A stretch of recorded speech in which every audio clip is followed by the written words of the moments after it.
Good morning student. Next हमारे पास topic है हमारा सिलो थर्ड थ्योरम के बेस ही हम क्वेश्चंस कर रहे हैं।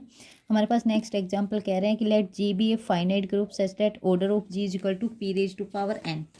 ये आपको ये कह रहे हैं इसमें कि आपके पास ऑर्डर ऑफ जी आपके पास क्या P raise to power N है, पी आपके पास प्राइम है। तो कह रहे हैं इसके पास एक सब ग्रुप रहेगा जी के पास, ठीक है, एक सब ग्रुप रहेगा जिसका ऑर्डर क्या रहे P raise to power N minus one. और ये वाला ऑर्डर का सब ग्रुप आपका क्या रहेगा, नॉर्मल रहेगा किसके, जी के, ठीक है। नॉर्मल सब ग्रुप क्या रहेगा, जी का। यानी ये मान लो कि जी के पास क्या है, P raise to power N order का है, ठीक है। तो एच ऑर्डर, एच एक सब ग्रुप रहेगा जिसका ऑर्डर क्या है P raise to power N minus one. तो एच आपका क्या रहेगा, नॉर्मल सब ग्रुप रहेगा जी का। ये हमें प्रूव करना है यहाँ से, ठीक है। तो सबसे पहले फर्स्ट वाले केस में हम लेके चलते हैं proof N is equal to one, यानी प्रिंसिपल इंडक्शन से ही करेंगे, प्रिंसिपल मैथमेटिकल इंडक्शन से ही। N is equal to one तो ऑर्डर ऑफ जी आपके पास क्या आ गया, पी, ठीक है।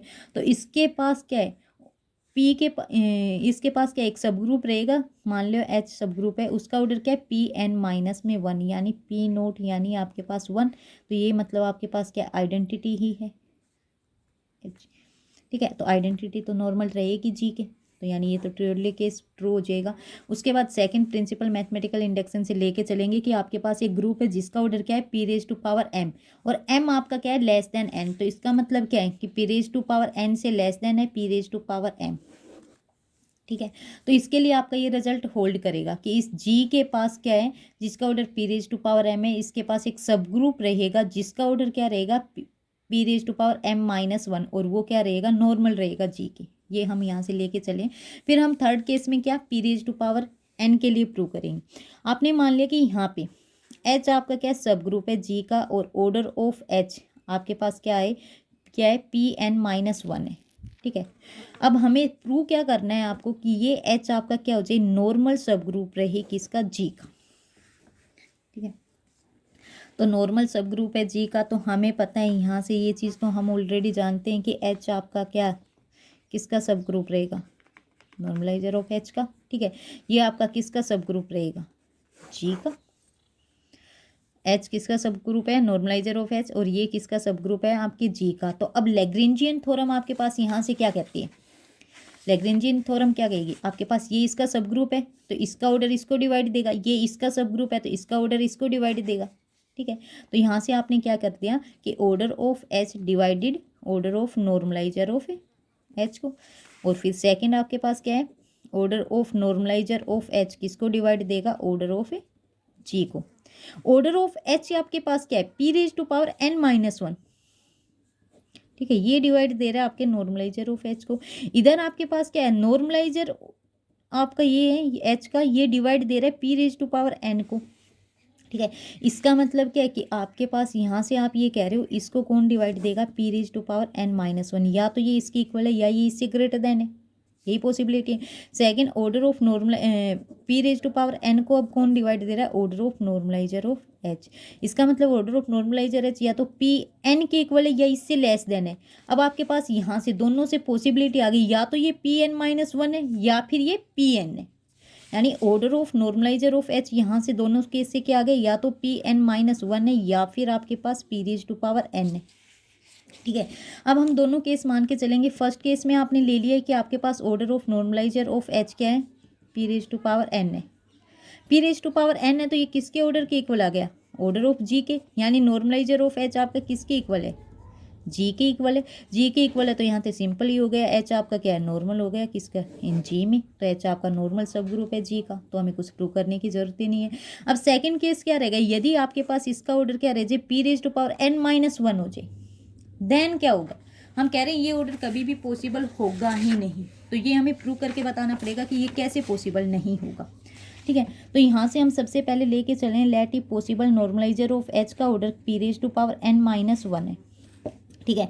ऑर्डर ऑफ एच आप लेके चले हो p raise to power N minus one, already ले चुके हो। एच आपका क्या है, सब ग्रुप रहेगा नॉर्मलाइजर ऑफ एच का, ठीक है। अब यहाँ से दोनों का ऑर्डर सेम है, इसका मतलब क्या है, एच इक्वल है नॉर्मलाइजर ऑफ एच के, ठीक है। ये वाली चीज़ आप लिख सकते हो कि आपके पास क्या है, ये इक्वल है किसके, नॉर्मलाइजर ऑफ एच के।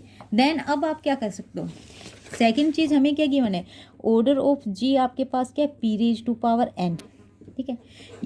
हमने ये सबसे पहले किया था, यदि आपके पास कोई भी ग्रुप है उसका order p raise to power n है, देन आपके पास क्लास इक्वेशन से आता है कि order of centre of g आपके पास ग्रेटर देन 1 रहेगा।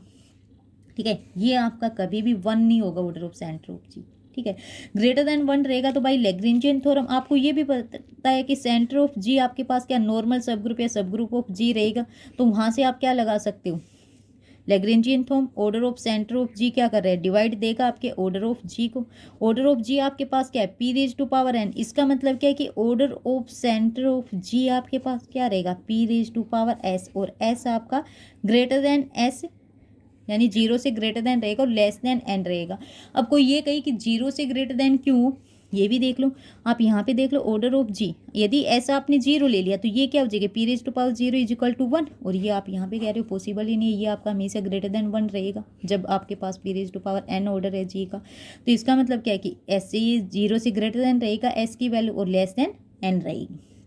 ठीक है, सेकेंड अब आपके पास क्या आ रहा है यहाँ से p raise to power order of centre of जी आपके पास क्या आ गया p raise to power s, इसका मतलब p भी डिवाइड देगा ऑर्डर ऑफ सेंटर ऑफ जी को। मैं p raise to power s divide दे रहा तो p भी डिवाइड दे रहा है ऑर्डर ऑफ सेंटर ऑफ जी को। अब यहाँ पे हम कोची थ्योरम लगाएंगे by Cauchy's theorem. Cauchy theorem आपके पास क्या कह रही है कि आपके पास p ऑर्डर ऑफ g को डिवाइड दे रहा है, g फाइनाइट ग्रुप है और p आपके ऑर्डर ऑफ g को डिवाइड दे रहा है, तो आपके पास एक एलिमेंट रहेगा g के अंदर जिसका ऑर्डर क्या रहेगा p।